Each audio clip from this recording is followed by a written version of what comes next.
امید ہے آپ سب خیریت سے ہوں گے۔ اگر آپ نے ابھی تک ہمارا چینل سبسکرائب نہیں کیا تو اسے ابھی سبسکرائب کر لیں اور بیل آئیکن کو دبانا بالکل بھی مت بھولیں۔ شکریہ۔ نمبر 12، میرے ہم سفر۔ میرے ہم سفر حالہ نامی ایک لڑکی کی کہانی ہے جسے اس کے والد اس کے گھر پر چھوڑ جاتے ہیں جہاں اس کے ساتھ برا سلوک کیا جاتا ہے۔ بعد میں اس کا کزن بیرون ملک سے واپس آتا ہے اور اس سے شادی کرتا ہے اور اسے وہ عزت دیتا ہے جس کی اسے ہمیشہ ضرورت تھی۔ حالہ کو اس کی تائی جان نے ساری زندگی بدسلوکی کا نشانہ بنایا، اس کے کزن حمزہ نے اسے عزت اور پیار دیا۔ نمبر 11، پری زاد۔ کہانی ایک سیاہ فام کالج کے طالب علم پری زاد کے گرد گھومتی ہے۔ پری زاد وہ شخص ہے جو خود اعتمادی اور اعتماد کے مسائل کے ساتھ پروان چڑھا ہے۔ معاشرے کے اس کے بارے میں فیصلے کے باوجود وہ بہت محنتی، انتہائی عزت دار اور خوش اخلاق ہے اور جس سے بھی ملتا ہے اس پر ایک دیرپا تاثر پیدا کرتا ہے۔ یہ ڈرامہ ہمیں اپنے دوستوں اور دشمنوں کے سفر کے ساتھ لے جاتا ہے جن سے وہ اپنی زندگی میں ملاقات کرتا ہے۔ جب وہ شاعری کے اپنے حقیقی جذبے کو منتخب کرنے یا ایک حقیقت پسندانہ ملازمت کا انتخاب کرنے کے اپنی اندرونی لڑائی سے نمٹتا ہے جو اس کے خاندان کو آمدنی فراہم کر سکے۔ نمبر 10، رانجھا رانجھا کر دی۔ کہانی ایک خوبصورت اور مثالی لڑکی نوری کے گرد گھومتی ہے۔ نوری کا تعلق ایک غریب گھرانے سے ہے۔ اس کے والدین سڑکوں سے کچرا اٹھا کر گزارا کرتے ہیں، اس لیے وہ اپنے ارد گرد کے ماحول سے بے چین ہے۔ وہ اپنے والدین کے طرز زندگی کو مسترد کرتی ہے اور ایک بہتر اور باعزت زندگی کی خواہش رکھتی ہے۔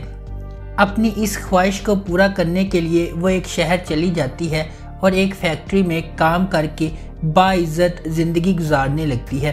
اس سفر میں اسے ساحر اور بھولا کا علم ہوتا ہے۔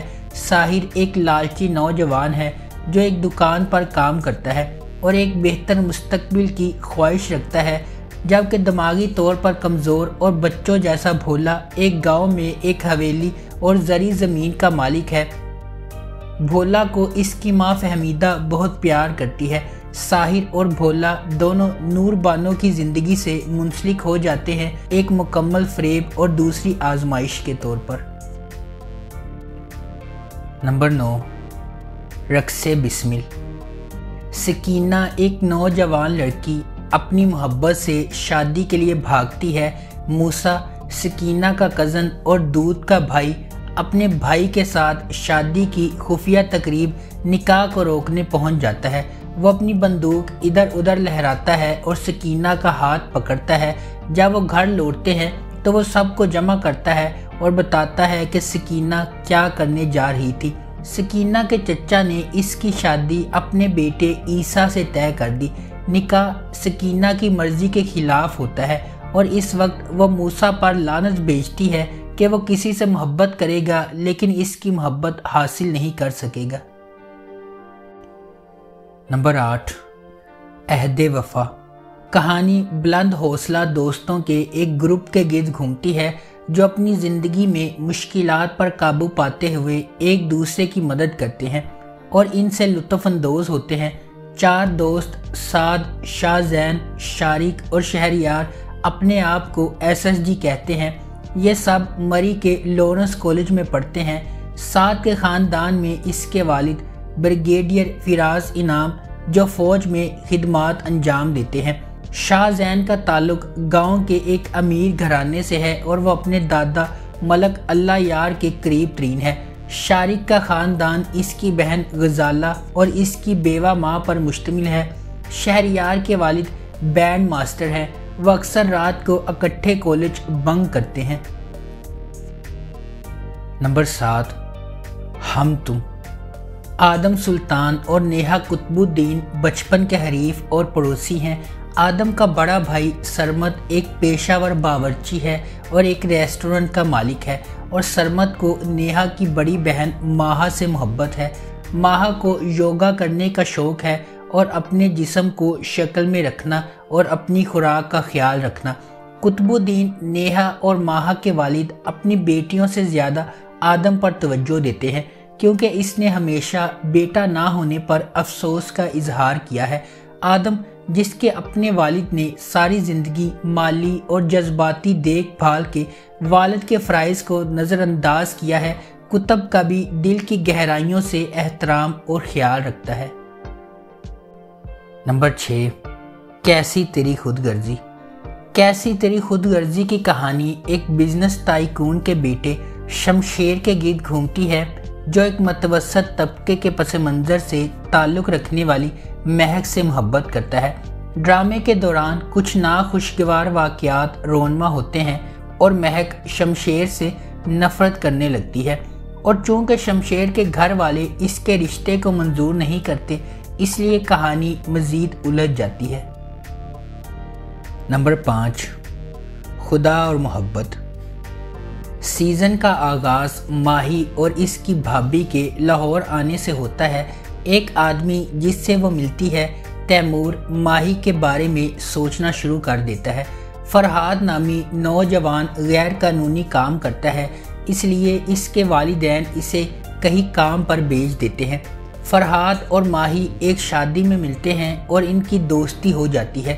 ماہی اس وقت کو گھر میں اپنی سخت زندگی سے رہائی کے طور پر استعمال کرتی ہے اور فرحاد کی دوستی سے لطف اندوز ہوتی ہے، لیکن فرحاد اس سے محبت کرنے لگتا ہے۔ فرحاد ماہی کے بھائی ناظم شاہ کے گارڈ کے طور پر کام کرنا شروع کر دیتا ہے اور اسے پتہ چلتا ہے کہ ماہی کا تعلق ایک بہت ہی امیر اور با اثر خاندان سے ہے، جہاں اسے دیکھنا یا اس سے بات کرنا بہت مشکل ہے۔ نمبر 4، دیوانگی۔ کہانی نگین کے گرد گھومتی ہے جو ایک نچلے متوسط طبقے کے پس منظر سے تعلق رکھتی ہے، اور سلطان دورانی ایک امیر تاجر جو سیاسی پس منظر سے تعلق رکھتا ہے۔ سلطان نے بہت چھوٹی عمر میں اپنے والدین کو کھو دیا تھا اور تب سے ہی وہ اپنی دادی بی جان کے ساتھ رہتا ہے۔ نگین اپنی بہن نزہت، بہنوئی راشد اور راشد کی ماں کے ساتھ رہتی ہے۔ نگین صرف معمولی ملازمتیں کرتی ہے کیونکہ اس کے پاس ڈگری نہیں ہے اور اسے ایک پرائیویٹ بس کمپنی میں بس ہوسٹس کے طور پر رکھا گیا ہے۔ نمبر 3، اڈاری۔ اس ڈرامے کی کہانی پاکستانی دیہی معاشرے میں شہریوں کے سماجی اور معاشی پسماندگی پر توجہ مرکوز کرنے کے ساتھ ساتھ بچوں کے جنسی استحصال، صنفی امتیاز اور خواتین کے خلاف تشدد جیسے گہرے مسائل کو اجاگر کرتی ہے۔ یہ دو مختلف جہانوں، شہری اور دیہی علاقوں کی کہانی ہے اور ساتھ ہی ساتھ جدید معاشرے میں مروجہ مسائل کو بھی اجاگر کرتی ہے۔ نمبر 2، یقین کا سفر۔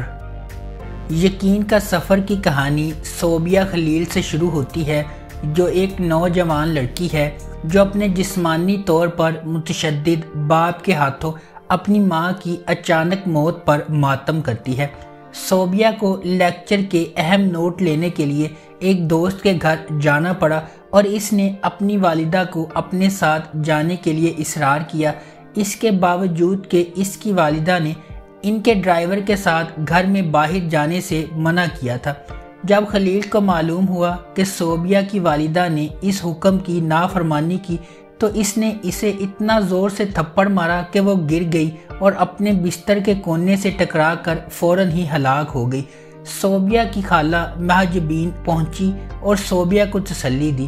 خلیل صوبیہ کے پورے خاندان کو ان کی والدہ کی موت کی وجہ سے خاموش کرنے کی کوشش میں دھمکی دیتا ہے۔ نمبر 1، دل لگی۔ دل لگی موہت اور انمول کی رومانوی کہانی ہے۔